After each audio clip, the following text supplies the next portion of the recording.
ॐ सहना भवतु सहनौ भुनक्तु सह वीर्यं करवावहै तेजस्विनावधीतमस्तु मा विद्विषावहै। ओम शांति शांति शांति। महाभारत उपदेश श्रृंखला में आप सभी का स्वागत है। वन पर्व के अंतर्गत हम यक्ष युधिष्ठिर संवाद को पढ़ रहे हैं। संभवतः यह है यक्ष युधिष्ठिर संवाद की 15वीं कक्षा है। पिछले प्रसंग में ब्राह्मण के विषय में चर्चा आई थी कि ब्राह्मण का ब्राह्मणत्व किससे स्थिर रहता है, दृढ़ रहता है। तो युधिष्ठिर ने कहा कि कुल में जन्म लेने मात्र से, स्वाध्याय कर लेने मात्र से या शास्त्रों का श्रवण, कुछ उपाधि आदि लेने मात्र से ब्राह्मण का ब्राह्मणत्व सिद्ध नहीं होता, स्थिर नहीं रहता। यदि वह सदाचारी है तो उसका ब्राह्मण अक्षुण्ण है, ब्राह्मणत्व स्थिर है। आगे और प्रश्नों को हम देखते हैं। यक्ष पूछते हैं, प्रिय वचनवादी किम लभते, विमृशत कार्य करह किम लभते, सुबहुमित्र करह किम लभते, धर्मरतः कथम किम लभते। तो लभ धातु है, लभ धातु का अर्थ होता है प्राप्त होने में। लाभ, लाभ का भी क्या अर्थ है, क्या प्राप्त हुआ, क्या हस्तगत हुआ, क्या मिला। युधिष्ठिर इसके उत्तर में कहते हैं, प्रिय वचनवादी प्रियो भवति, विमृशति कार्य करोति जयति, बहुमित्र करस्य सुखम लभते, यस्य धर्मरता सा गतिम लभते। कोई व्यक्ति ये कहे कि आप उक्त कार्य कर लो, तो समझदार व्यक्ति को चाहिए कि वो पूछे कि क्यों कर ले, इसके करने से क्या लाभ है और इसके ना करने से क्या हानियां हैं, और उस लाभ के भी परिणाम प्रभाव देखें और उस हानि के भी परिणाम प्रभाव देखें। तो ऐसे व्यक्ति को विवेकी कहेंगे, मननशील कहेंगे, बुद्धिमान कहेंगे, तर्कशील कहेंगे, जो किसी वस्तु को सहसा नहीं स्वीकारता, पक्ष विपक्ष पूर्वक विचार करके जो उसका अवलंबन करता है वो ज़्यादा ठीक माना गया है। तो अगर कोई कहे कि भाई मीठा बोलना चाहिए, कठोर मत बोलो, बोले हम तो बोलेंगे, लाभ बताओ। कठोर बोलेंगे हम तो, लाभ बताओ, और मीठा बोलने में क्या लाभ है वो बताओ, कठोर बोलने से जो हानि है वो बताओ। किसी ने कहा कि भाई तुमको ज़्यादा मित्र बनाने चाहिए। अच्छा, मैं तो एक मित्र वाला ही ठीक हूँ, या मुझे किसी से मित्रता नहीं रखनी है। अच्छा, मैं कम मित्र वाला हूँ तो मुझे क्या हानि है, और कोई ज़्यादा मित्र वाला है तो उसे क्या लाभ है, ऐसे प्रश्न बनेगा। फिर ऐसे ही कहा कि भाई थोड़ा सोच विचार करके काम किया करो। बोले ना, हमें तो जो मन में आएगा हम वो करेंगे। अच्छा, हमारे ऐसे करने से क्या हानि है, और आप कह रहे हो को सोच विचार करके करो, तो बताओ उसमें क्या लाभ है। प्रश्न इस प्रकार से बनते हैं। मनुष्य को धर्मनिष्ठ रहना चाहिए। बोले क्यों, धर्मनिष्ठ रहने में क्या लाभ है। तो ऐसे प्रश्नों के उत्तर हैं कि मधुर वचन बोलने वाला सबका प्रिय हो जाता है। मीठा बोलने वाला, मधुर वचन बोलने वाला सबका प्रिय हो जाता है। अब देखो, चाटुकार भी प्रिय होता है, ठीक है ना। चमचा, चाटुकार तो अच्छा शब्द है, और लौकिक प्रचलित भाषा में चाटुकार को क्या कहते हैं, चमचा। तो चमचा शब्द जब प्रयोग किया जाता है, बोले चमचागिरी करता है, तो वो निंदनीय अर्थों में हो जाता है। तो प्रिय ज़्यादातर कौन बोलते हैं, बोले चमचे होते हैं, वो ज़्यादा प्रिय बोलते हैं। और प्रिय बोलने वाला सबका कैसा हो जाता है, बोले मधुर हो जाता है, प्रिय हो जाता है, अच्छा लगने लगता है। तो देखा जाए चमचे सबको प्रिय लगते हैं, लेकिन चमचा कभी किसी का प्रिय नहीं होता।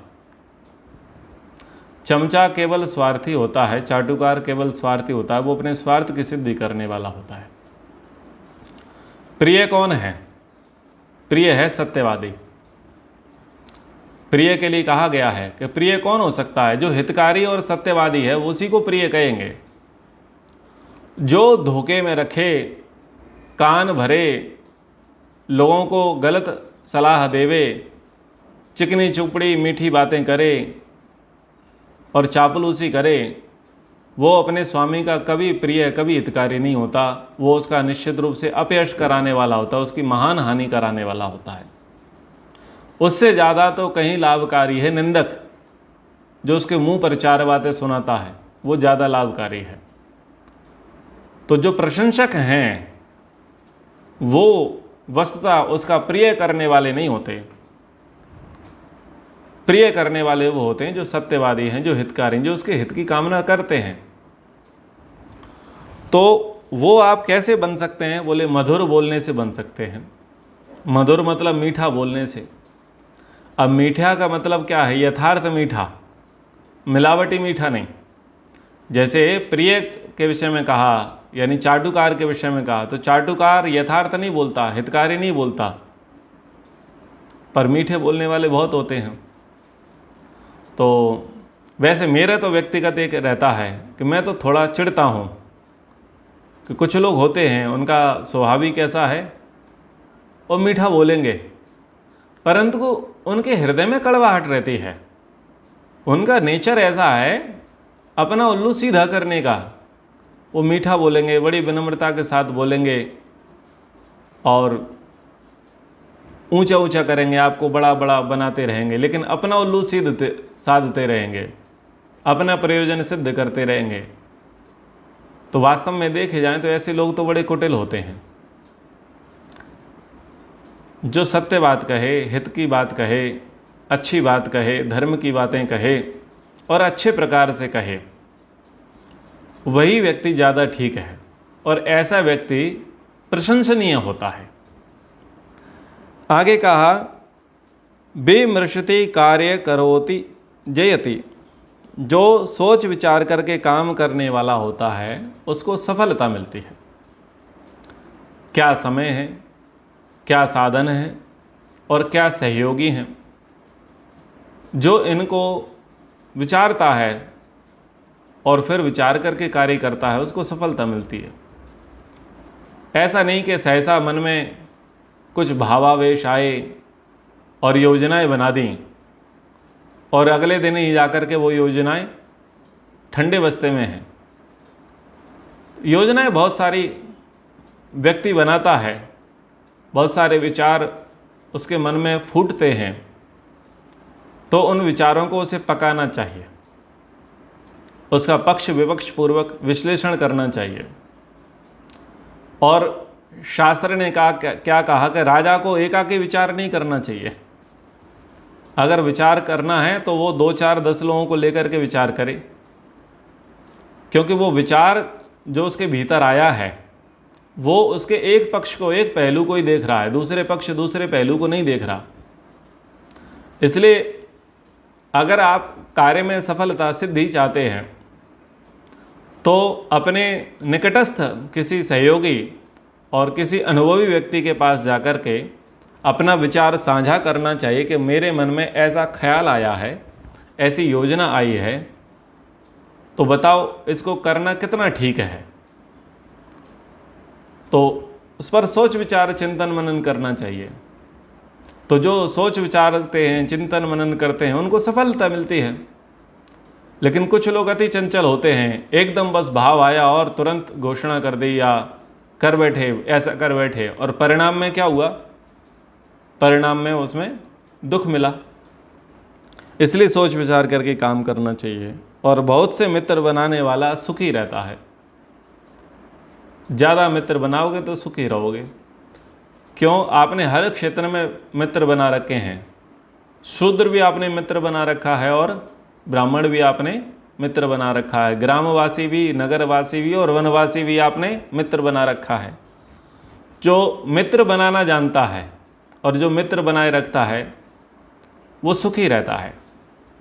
मित्र बनाने के संबंध में हमें सर्वाधिक प्रेरणा मिलती है भगवान श्री रामचंद्र जी से। श्री रामचंद्र जी 3 जन ही अयोध्या से निकले हैं, लेकिन 3 लौट करके नहीं आते, वो बहुत होकर के लौट करके आते हैं। क्यों लौट करके आए? क्योंकि उनमें मित्र बनाने का सामर्थ्य था और मित्रता निभाने का सामर्थ्य था। उन्होंने सबरी को मित्र बनाया, उन्होंने निषाद को, केवट को मित्र बनाया, उन्होंने भील को मित्र बनाया, उन्होंने वानरों को मित्र बनाया, सुग्रीव को मित्र बनाया, विभीषण को मित्र बनाया। उन्होंने किसे मित्र नहीं बनाया?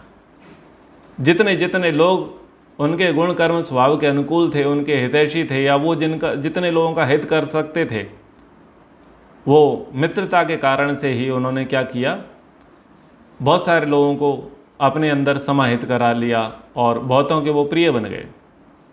सुभाष चंद्र बोस जी बंगाल से अकेले निकले, पाकिस्तान अफगानिस्तान होते हुए जर्मनी पहुंच गए, जापान भी पहुंच गए, वो सिंगापुर भी पहुंच गए, इंडोनेशिया भी पहुंच गए, वर्मा भी वो पहुंच गए, और आज़ाद हिंद फौज का उन्होंने गठन कर लिया। एक अकेला व्यक्ति निकला, ना नेहरू से कोई सहायता ले रहे, ना गांधी से कोई सहायता ले रहे, ना पटेल से कोई सहायता ले रहे, और अपना अपना अलग काम कर रहे हैं। इतना सारा बड़ा कार्य कर लिया। पुरुष तो पुरुष, स्त्रियों को भी उन्होंने सेना में भर्ती करा दिया और आईएनए की स्थापना कर दी। जो आज आईएनए है, उस आईएनए के जनक तो सुभाष चंद्र बोस निकले। कैसे निकले? मित्रता थी, वो मित्र बनाना जानते थे, लोगों को सहयोग करना जानते थे और लोगों से सहयोग लेना जानते थे। मित्र में होता ही यही है। पांडव के प्रसंगों को हम देख रहे हैं, तो पांडव भी निर्वासित हो गए हैं और जंगलों में उन्होंने ब्राह्मणों को मित्र बनाया, फिर भीलों को मित्र बनाया, फिर राक्षसों को भी मित्र बना लिया। बोलो, उनकी बहू ले ली, बेटी ले ली, विवाह कर लिया, आगे जाकर के राजाओं को मित्र बना लिया। तो जो मित्र बनाना जानता है वो सर्वत्र क्या रहता है? सुखी रहता है। उन्होंने गंधर्वों को भी मित्र बनाए, यक्षों को भी मित्र बनाया और देवताओं को भी मित्र बनाया। दानवों के साथ भी उन्होंने मित्रता कर ली। तो जो मित्र बनाना जानता है, जो सहयोग लेना और देना जानता है, वो सदा सुखी रहता है। आगे कहा धर्मनिष्ठ के विषय में कि जो धर्मनिष्ठ व्यक्ति है वह सदगति को प्राप्त करता है, क्योंकि धर्म ही एक ऐसा अंतिम माध्यम है जो आपके परजन्म में आपका हितकारी है, आपका अनन्य सहयोगी है, जो आपका कभी साथ नहीं छोड़ता, जो आपके अभ्युदय और निःश्रेयस को सिद्ध कराने वाला हो सकता है, जो आपके भोग और अपवर्ग को सिद्ध कराने वाला हो सकता है, जो आपके इस जन्म और परजन्म को सुखी कराने में सिद्ध हो सकता है, वो केवल धर्म है। तो जब धर्म में निष्ठा होती है तो निश्चित रूप से मनुष्य की गति उत्तम होती है। आगे यक्ष पूछते हैं, को मोदते किम आश्चर्यम कहा पंथा का च वार्तिका मम एतांश चतुरः प्रश्नान कथयित्वा जलम पिब। यक्ष ने पूछा कि बताओ आश्चर्य क्या है, दुनिया का सबसे बड़ा आश्चर्य क्या है, और जीवन पथ क्या है, जीवन का मार्ग क्या है, वार्ता किसे कहते हैं। तुमने मेरे बहुत सारे प्रश्नों के उत्तर दिए, मुझे संतुष्ट किया, मेरे इन 4 प्रश्नों के उत्तर भी दे दो और चलो इन प्रश्नों के उत्तर के बाद तुम पानी पी लो। तुम पानी पीने के अब हितकारी हो जाओगे। यानी अभी तक जो प्रश्न पूछे गए ये तो एक प्रकार से हर जाना था, क्योंकि आपके भाइयों ने प्रश्न के उत्तर नहीं दिए, अपनी मनमानी चलाई और वो मरणासन्न धरती पर पड़े हुए हैं। तो ये तो एक प्रकार से जितने प्रश्न किए गए हैं ये तो तुम्हारे लिए क्या है, हर जाना है। और अब इस प्रश्न को आप सॉल्व करो तो फिर हम तुम्हें पानी पीने का अधिकार दे देंगे। तो युधिष्ठिर कहते हैं, पंचमे अहनि षष्ठे वा शाकम पचति स्वे गृहे अनरणी च अप्रवासी च स वारिचर मोदते। कहते हैं कि हे जलचर यक्ष, जिस पुरुष पर ऋण नहीं है और जो परदेश में नहीं रहता, ऐसा व्यक्ति 5वें या 6ठे दिन भी अगर वो खाना खा पा रहा है, भोजन कर पा रहा है, रूखा सूखा भी, तो मैं उस व्यक्ति को सुखी समझता हूँ।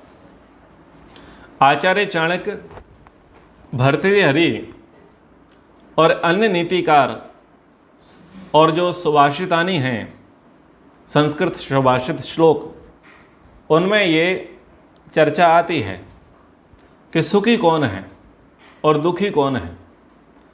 तो कहा कि स्वदेश में रहना सुखी और परदेश में रहना दुखी, ये बात कही गई। जो गरीब है वो सुखी है और जो कर्जे में है वो दुखी है। सुखी वो है जो स्वदेश में आजीविका करता है और दुखी वो है जो परदेश में आजीविका के लिए जाता है। तो इस प्रकार से चर्चाएं अन्य अन्य नीतिकारों ने कही हैं और वही बात महर्षि व्यास युधिष्ठिर के माध्यम से हम सबको बताने का प्रयास कर रहे हैं कि मनुष्य सुखी वो है जिस पर कर्जा नहीं है। पर आजकल व्यापार का जो प्रसंग है वो इस भागती हुई दुनिया में ऐसा बना दिया है। जो मुख्य 4 व्यापारी वर्ग हैं हमारे भारत में प्रसिद्ध, एक गुजराती, दूसरा पंजाबी, तीसरा सिंधी और चौथा मारवाड़ी, इनका बड़ा दबदबा व्यापार में रहा और इन व्यापारियों ने बहुत अलग स्तर पर जाकर के व्यापार किया और कहीं ना कहीं कर्जा लेना इन्होंने ही लोगों को सिखा दिया। आरोप नहीं लगा रहा, उन्होंने सिखा दिया कि भाई रिस्क है तो इश्क है, रिस्क लेना सीखो, व्यापार में रिस्क लेना सीखो। तो बड़े बड़े महल अटारियाँ प्रतिष्ठान बनाए तो लोगों को लगा भाई हम भी प्रतिष्ठान बनाए, बोले EMI पर चलते हैं। तो आजकल ज़्यादातर देखे जाएं तो लोग कर्जे में जी रहे हैं, चाहे वो प्राइवेट कर्मचारी हो, चाहे वो लघु उद्योग कुटीर उद्योग वाला व्यक्ति हो, चाहे वो प्राइवेट और सरकारी कंपनी वाला, सरकारी विभाग वाला व्यक्ति होवे। ज़्यादातर जीवन किस पर चल रहा है? EMI पर चल रहा है, यानी कर्जे पर चल रहा है। और ये पॉलिसी जैसा मैंने बताया कि इन्हीं से आई। बोले अगर तुम पर कर्जा होगा तो तुम्हारे अंदर कमाने की ललक बढ़ेगी, आप 2 घंटे और एक्स्ट्रा मेहनत करोगे और पुरुषार्थ करोगे और पसीना बहाओगे और तुम खर्चा ही नहीं करोगे तो कमाओगे क्या? तो ऐसे ऐसे लोगों को शौक लग गया, हाँ भाई खर्चा करो तभी कमाई होगी, और अगर जोड़ करके बैठ गए तो कमाने में मन लगेगा नहीं, फिर संतुष्टि वाले भाव आ जाएंगे।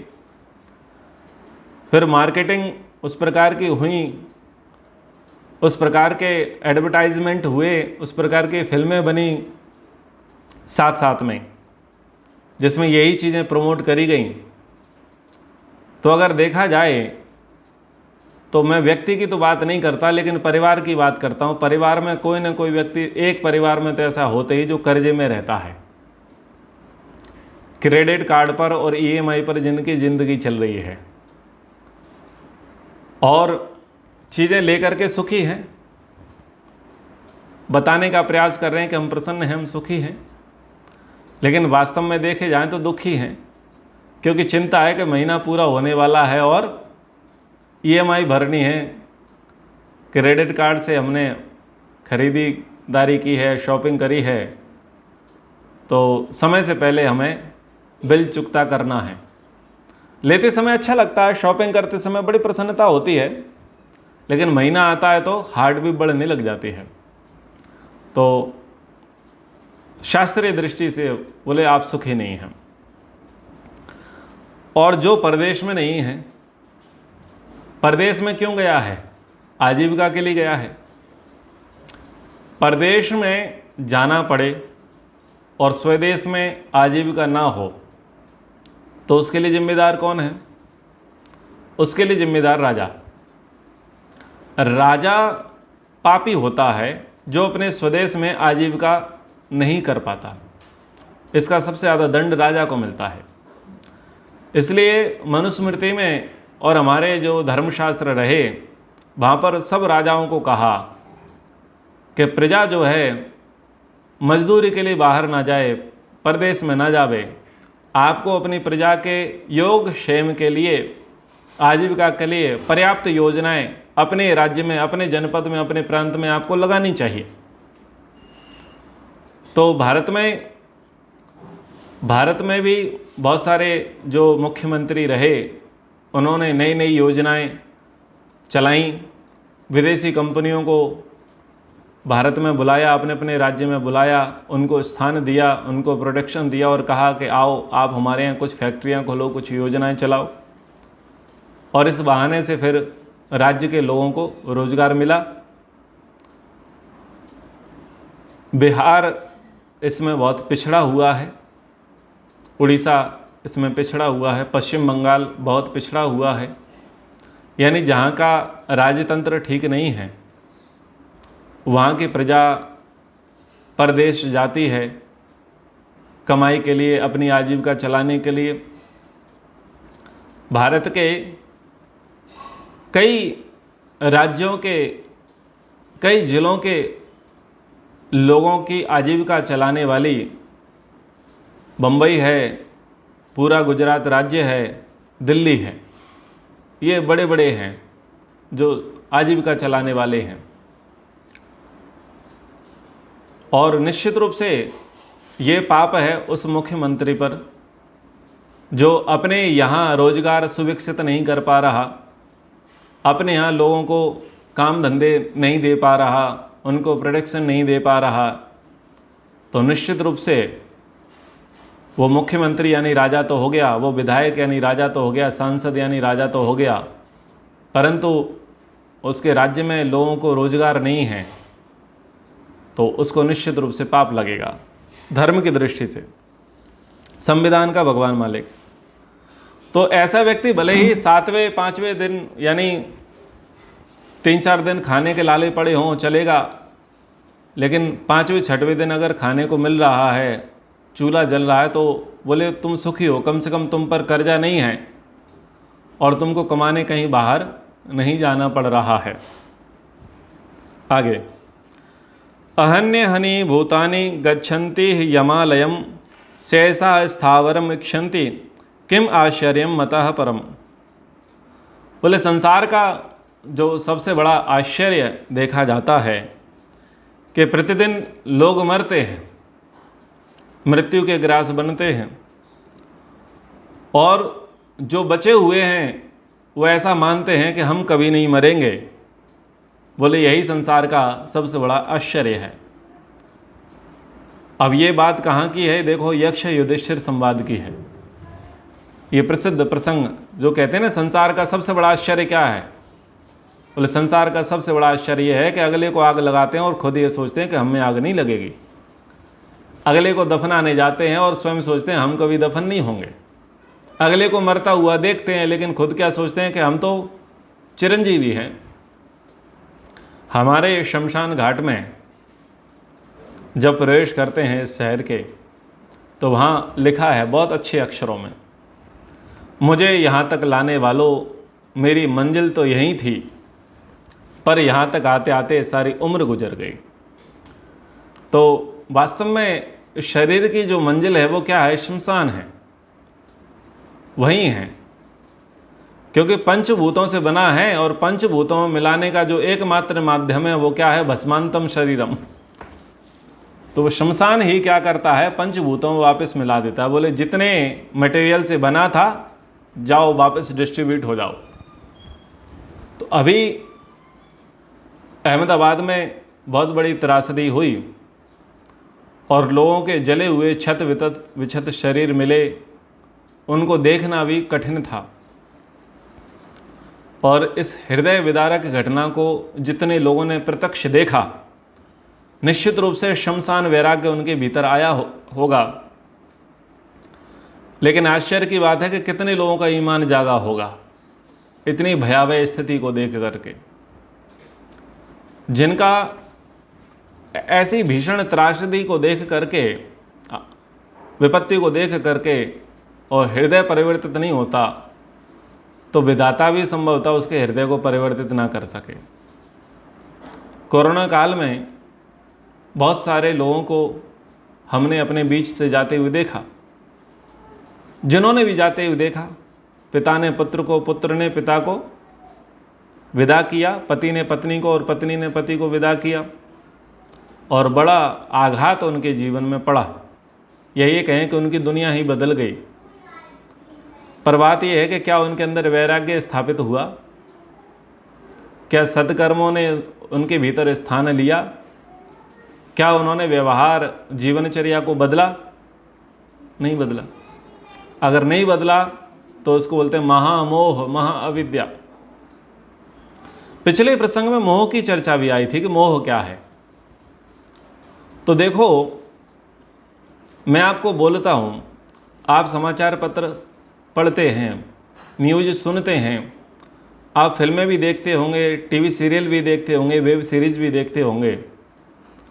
बस यहाँ के प्रश्न लेकर के वहाँ बैठ जाया करो और ढूंढा करो कि कहाँ मोह है, ढूंढा करो कहाँ लोभ है।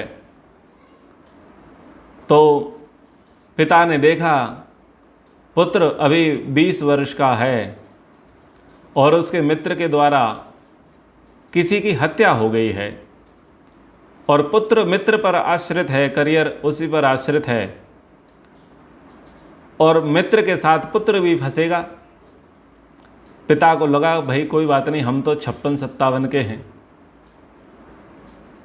मैं इस हत्या को अपने सिर पर ले लेता हूँ, मान लेता हूँ कि ये मैंने किया है, तो कम से कम क्या होगा, मेरा बेटा बच जाएगा और मित्र के साथ उसका करियर सेट हो जाएगा। उधर बेटा मिन्नत करता है, प्रार्थना करता है कि बापू बचा लो, मैं बर्बाद हो जाऊंगा। इसका मतलब क्या है कि बापू मुझे जेल नहीं जाना, मेरी जगह जेल आप चले जाओ। तो यह मोह का उदाहरण। कैसा मोह का उदाहरण कि वो स्वयं जेल नहीं जाना चाहता। उसको किस बात का मोह है? उसको करियर का मोह है, तो वो अपने बाप को जेल में पहुंचाने के लिए तैयार है। ये मोह का उदाहरण दे रहा हूं। उधर बाप को किस बात का मोह है कि बेटा जेल ना चला जाए, इसलिए खुद पर वो जो है आरोप मढ़ लेता है और खुद जेल चला जाता है। ये मोह का मैं उदाहरण दे रहा हूं। तो जो यहाँ पर उदाहरण नहीं दिए गए हैं, वो उदाहरण आप जीवन में देखें। इंदौर में एक घटना घटी। सोनम रघुवंशी नाम की एक लड़की थी, राजा रघुवंशी नाम का उसका पति था, और हनीमून मनाने के लिए गए पूर्वोत्तर के राज्य में, और वहाँ पर उसने साजिश की और अपने पति को मार दिया। कारण मोह। किससे मोह था? अब फिर व्याख्या करता हूँ प्रेम और मोह की। प्रेम जो है वो बंधन में लेकर के नहीं आता। प्रेम बंधन से मुक्त करने वाला होता है, प्रेम हितकारी होता है, प्रेम लाभकारी होता है। परंतु उस लड़की को प्रेम नहीं था, उस लड़की को मोह था। अपने प्रेमी कैसे कह सकते हैं, उसे कहेंगे मोही। उस पर वो मोहित थी, उसे प्रेमी नहीं कहेंगे, उसे मोहित थी, उस पर वो आसक्त थी। और मोह के वशीभूत होकर के उसने क्या किया? पति को मरवा दिया। तो मोह का फल तो है ही ऐसा है, क्योंकि मोह कहा गया है तामसिक। काम, क्रोध, मद, मोह, लोभ, ये 5 चीज़ें कैसी हैं? महातामसिक हैं। इनमें से कोई एक वस्तु भी व्यक्ति पर भारी होगी तो व्यक्ति भले बुरे का विचार नहीं कर पाएगा। परिणाम क्या होगा उस पर विचार नहीं कर पाएगा। उसको सिरदर्द होगा कि मैं टारगेट कैसे करूं। तो वहां पर राज कुशवाहा और सोनम रघुवंशी के भीतर क्या भरा था? मोह, कि हमारे बीच से इसको कैसे निकालें। बस उसका क्या परिणाम निकलेगा, उस परिणाम पर उन्होंने विचार नहीं किया कि अगले व्यक्ति को मार करके कि क्या हमारा जीवन सुरक्षित रह सकता है। इतना विचार किया? नहीं किया। जितने भारत में मांसाहारी लोग हैं, जो बकरे की बलि देते हैं, मुर्गे की बलि देते हैं, मछलियां काट करके खाते हैं, अन्य पशुओं की बलि देते हैं और दूसरे निरीह प्राणी निरीह प्राणियों को मार करके जो अपना पेट भरते हैं, उनको आप क्या कहोगे? मोही। कि किस मोह में हैं? जीव के स्वाद में वो लालायित हैं, आसक्त हैं जीव के स्वाद में, और जीव के स्वाद में वो जीव को नहीं देख पा रहे हैं कि अगले का जीवन नष्ट करके तुम अपना जीवन चलाना चाहते हो। ये कौन सी बुद्धिमत्ता है? अगले के प्राण हर के आप प्राणवान बलवान बनना चाहते हो। ये कौन सा जीवन है? ये कौन सी मनुष्यता है? ये कैसा भोजन है? ये कैसा चिंतन है मनुष्य का? तो इसमें क्या छुपा है? इसमें तमोगुण छुपा है, इसमें मोह छुपा है, और मोह के कारण व्यक्ति ध्यान नहीं देता। तो मैंने आपको थोड़ी देर पहले बोला और फिर बोलता हूँ कि इनको आप लेकर के बैठा करें, और जब कोई भी आप घटना सुनते हैं समाचार पत्र में, न्यूज़ चैनल पर, टीवी सीरियल्स कुछ भी देखते हैं, तो जो भी घटनाक्रम आप देखते हैं तो उसको घटाओ कि ये मोह के अंतर्गत है, ये लोभ के अंतर्गत है, ये राग के अंतर्गत है, द्वेष के अंतर्गत है, ईर्ष्या है, घृणा है, मत्सर है, क्या है, आलस्य है, प्रमाद है, वहाँ घटाओ। वहाँ घटाओगे तो आपका पढ़न और आपको उदाहरण लाइव मिलते रहेंगे। तो जितने जितने उदाहरणों पर आप ये फिल्टर करते चले जाओगे, आपको जल्दी पकड़ में आएगा कि अब हम कहाँ पर हैं, हम कितने मामलों में मोही हैं, कितने मामलों में रागी हैं, कितने मामलों में द्वेषी हैं, कितने मामलों में आलसी हैं। जब दूसरे को देखने लग जाएंगे, आपने वहाँ पर उसे घटाना शुरू किया तो धीरे धीरे खुद पर घटना वो आरंभ हो जाएगा। क्यों? इसलिए हो जाएगा कि उसमें कुछ कैरेक्टर आपको प्रिय लगेंगे और कुछ कैरेक्टर आपको अप्रिय लगेंगे। तो बस वो प्रिय और अप्रिय कैरेक्टर के साथ थोड़ा आप समायोजन करें, समझने का प्रयास करें, तो चीज़ें पकड़ में आ जाएंगी। गीत सुनते हैं, गाने सुनते हैं, तो उनके जो लिरिक्स हैं, उनके शब्दकोश हैं, उनको सुन करके बड़े प्रसन्न होते हैं। उनका संगीत है, उसको देख करके प्रसन्न होते हैं, लेकिन वो कह क्या रहा है, उसमें क्या रस है, क्या छंद है, क्या अलंकार है, क्या भाव भरे हैं। वो काम से आसक्त है, क्रोध से आसक्त है, करुणा से आसक्त है, प्रेम से, मोह से, किससे, लोभ से किससे आसक्त है, पता चलेगा। तो ऐसे थोड़ा एक हमारा दृष्टिकोण होना चाहिए। आगे तर्क की चर्चा करते हैं। तर्को अप्रतिष्ठा श्रुतयो विभिन्ना न एको मुनिर्यस्य मतम प्रमाणम धर्मस्य तत्वं निहितं गुहायां महाजनो येन गतः स पंथा। तो ये वाक्य है, महाजनो येन गतः स पंथा। ये वाक्य आपको कहाँ मिल जाएगा? ये पंचतंत्र में आपको मिल जाएगा। बहुत अच्छा प्रसंग महाजनो येन गतः स पंथा का वहाँ पर है कि 4 पंडित थे, थोड़े पड़े हुए थे, आकर के वो भ्रमण के लिए निकले। 2 रास्ते उन्हें दिखाई दिए। 2 रास्ते दिखाई दिए तो हाथ पर हाथ धर करके बैठ गए। बोले समझ में नहीं आता किस रास्ते का अवलंबन करें, किस रास्ते पर चलें। उन्होंने देखा कि एक अर्थी आ रही है, उसके पीछे बहुत सारे लोग चले आ रहे हैं राम नाम सत्य करते हुए। आज की भाषा में पूछा गया कि भाई ये कौन जा रहा है? बोले महाजन जी नहीं रहे, महाजन जा रहे हैं। तो एक विद्यार्थी को याद आया कि भाई महाजन को लेकर के तो कोई श्लोक है, अपनी किताब खोलो, पुस्तक खोलो, शास्त्र क्या कहता है? बोले शास्त्र कहता है महाजनो येन गता स पंथा। बोले मार्ग मिल गया। हम अभी तक इसी में संशय में थे कि किस मार्ग पर जाएं, इधर जाएं या उधर जाएं। शास्त्र ने कह दिया और महाजन जा रहा है। तो कहाँ पहुँच गए? शमशान पहुँच गए। हमारी कक्षा में भी महाजन हैं। तो तर्को अप्रतिष्ठा श्रुतयो विभिन्ना न एको मुनिर्यस्य मतम प्रमाणम धर्मस्य तत्वं निहितं गुहायां महाजनो येन गता स पंथा। याद कर लीजिएगा। युधिष्ठिर बहुत अच्छी बात कहते हैं कि देखो तर्क की कोई स्थिति नहीं है, तर्क कभी प्रमाणिक नहीं होता। तर्क तर्क है। एक व्यक्ति तर्क देगा, दूसरा व्यक्ति तर्क देगा। तो तर्क की कोई स्थिति नहीं है। एक व्यक्ति के तर्क को दूसरा व्यक्ति अपने तर्क से खंडित कर देता है। और मनुष्यों की श्रुतियाँ विभिन्न हैं। श्रुतियाँ यानी वो तर्क देगा इस पुस्तक का, वो तर्क देगा इस पुस्तक का, तो सबकी श्रुतियाँ विभिन्न हैं। और कोई एक भी ऐसा ऋषि या मुनि नहीं है जिसका मत प्रमाणिक माना जाए। ऐसी बात कर रहे हैं क्यों? बोले एक इस प्रकार से उत्पत्ति बताता है, दूसरा इस प्रकार से उत्पत्ति बताता है। आपको कुछ पंक्तियां याद दिलाता हूं। हर युग में बदलते धर्मों को कैसे आदर्श बनाओगे। पंक्तियां हैं कि ये पाप है क्या, ये पुण्य है क्या, रीतों पर धर्म की मोहरें हैं। हर युग में बदलते धर्मों को कैसे आदर्श बनाओगे। संसार से भागे फिरते हो, भगवान को तुम क्या पाओगे। ये पक्ष रखा गया भोगी प्रकृति के व्यक्ति के द्वारा, चार्वाक मत के व्यक्ति के द्वारा ये पक्ष रखा गया। पक्षों को समझना चाहिए। तो यहाँ पर युधिष्ठिर कह रहे हैं भाई कई ऋषि हैं और कई मुनि हैं, कई शास्त्र हैं, सबके अपने अपने मत हैं। कोई इस बात को कहता है, कोई इस बात को कहता है, तो वो उसकी एक ही बात पूर्ण रूप से सत्य मानी जाए ऐसा संभव नहीं है। उन्होंने कहा धर्मस्य तत्वम निहितम गुहायाम। धर्म का जो तत्व है, धर्म का जो सार है वो कैसा है? बड़ा सूक्ष्म, बहुत छुपा हुआ, बहुत गूढ़ है।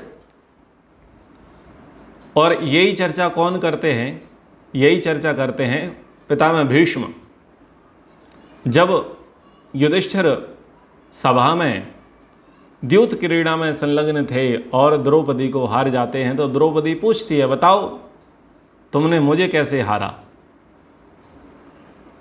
जब तुम स्वयं को हार चुके थे तो मुझे दाव लगाने का अधिकार तो आपका था ही नहीं।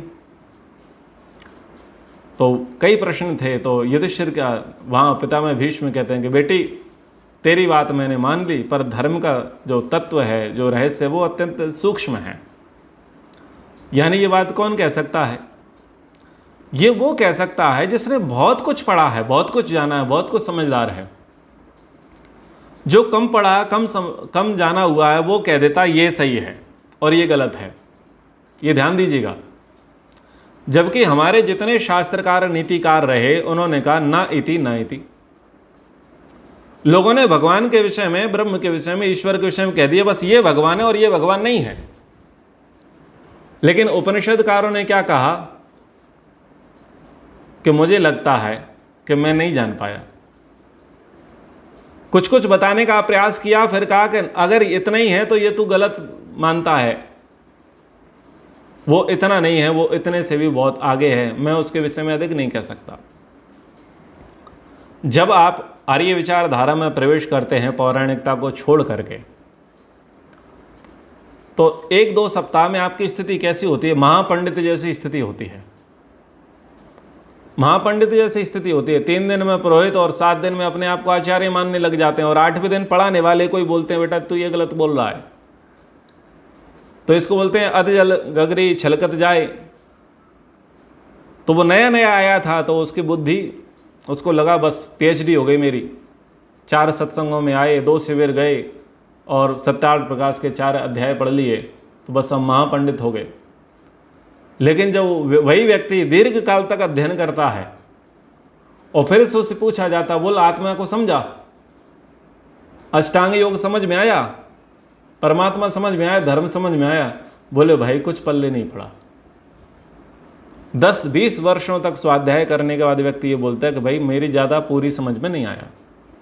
तो ऐसा कौन बोलेगा? जो बहुत गहराई तक उनको जाना हुआ है, समझा हुआ है। तो यहाँ पर युधिष्ठिर भी धर्म के तत्व को बहुत गहराई से जाने हुए, समझे हुए हैं। वो कह रहे हैं कि भाई इस तर्क को धर्म मान लें, उस मुनि की बात को धर्म मान लें, इस शास्त्र की बात को धर्म मान लें, भाई कहा नहीं जा सकता। धर्म का जो रहस्य है वो तो कैसा है? बोले अत्यंत गूढ़ है। तो बोले क्या करो? बोले महाजनो येन गता सपन था। क्योंकि संशय है, सब लोगों को संशय है, और सब संशयों का निवारण यहाँ पर युधिष्ठिर ने कर दिया। लोग ये कहते हैं जी, आप कहते हैं मूर्ति पूजा मत करो, और मूर्ति पूजा वाले कहते हैं मूर्ति पूजा करो। वो ऐसा करते हैं, ये ऐसा करते हैं। अरे हम सोमवार की पूजा करें, मंगल की, बुध की, गुरु की, शुक्र की, शनि की, किसकी करें? इधर करें कि उधर करें, ये करें कि वो करें, बड़े कन्फ्यूज हैं। ये कहते हैं ये मत करो, वो कहते हैं वो मत करो। जैन कहते हैं ये मानो, बौद्ध कहते हैं ये मानो, सनातनी कहते हैं ये मानो, ईसाई कहते हैं ये मानो, कृष्ण कहते हैं ये मानो। बताओ माने क्या? मैं मानना चाहता हूं पर मानूं क्या? और जब उसे कोई अच्छा विवेचक नहीं मिलता तो अंत में वो कम्युनिस्ट हो जाता है या एथिस्ट हो जाता है। या तो वो सोचता है कि भाई सबको स्वीकार लो, वो या तो सबको स्वीकार करने वाला मिल जाता है या फिर वो सबको राम राम कर लेता है, वो किसी को नहीं मानता। तो बुद्धिमान व्यक्ति को चाहिए वो ये कहें कि महाजनो येन गता स पंथा। क्या मतलब? कि जो श्रेष्ठ व्यक्ति जिस धर्म का अवलंबन कर रहा हो, जिसका आचरण कर रहा हो, जो सबसे ज़्यादा अच्छा हो, बस उसके पीछे लग जाओ, बस वही तुम्हारे लिए वास्तविक धर्म है। अगर जैन के अंदर तुम्हें अच्छी बात दिखाई दे, बौद्ध के अंतर्गत तुम्हें वो अच्छी बात दिखाई दे, इस्लाम के अंतर्गत, ईसाइयत के अंतर्गत और वैदिक सनातन धर्मी के अंतर्गत तुम्हें कोई इन सब में जिसमें अच्छी बात दिखाई दे, बस तुम उसके पीछे लग जाओ, ज़्यादा मत सोचो। ये है महाजनो येन गता स पंथा। और इसी बात को महर्षि मनु जी ने बहुत अच्छे प्रकार से कहा, वेदा स्मृति सदाचारः, कि धर्म को समझना है तो वेद को जानो, धर्म को समझो तो स्मृति को जानो। बोले वेद कहाँ तक पढ़ेंगे भैया, बूढ़े हो जाएंगे। और अगले ने कहा हम तो 60 के अभी रिटायर्ड हुए हैं, अभी वेद पढ़ेंगे तो पगला जाएंगे। अष्टाध्यायी पकड़ में आती नहीं, रचनानुवाद कौमुदी क्या है वो पकड़ में नहीं आती, और वेद संस्कृत में है, इतने बड़े विशाल हैं, पकड़ में आएंगे नहीं। तो उसको कहा भाई स्मृति पढ़ ले, तो उसको बोला आ जा भैया महाभारत की कक्षा में, मनुस्मृति की कक्षा में, दर्शनों की कक्षा में, उपनिषदों की कक्षा में। बोले वो भी बहुत आली है, नहीं पकड़ में आ रहा है। तो भैया जो अच्छा कोई कर रहा हो, जो हम सब में ज़्यादा अच्छा दिखाई दे रहा हो, तो उसका चेला बन जा, सदाचार, उसका अनुसरण करने वाला बन जा, तू अनुयायी बन जा, फॉलोअर बन जा। यानी महाजनो येन गता स पंथा, सो तू धर्म पालेगा।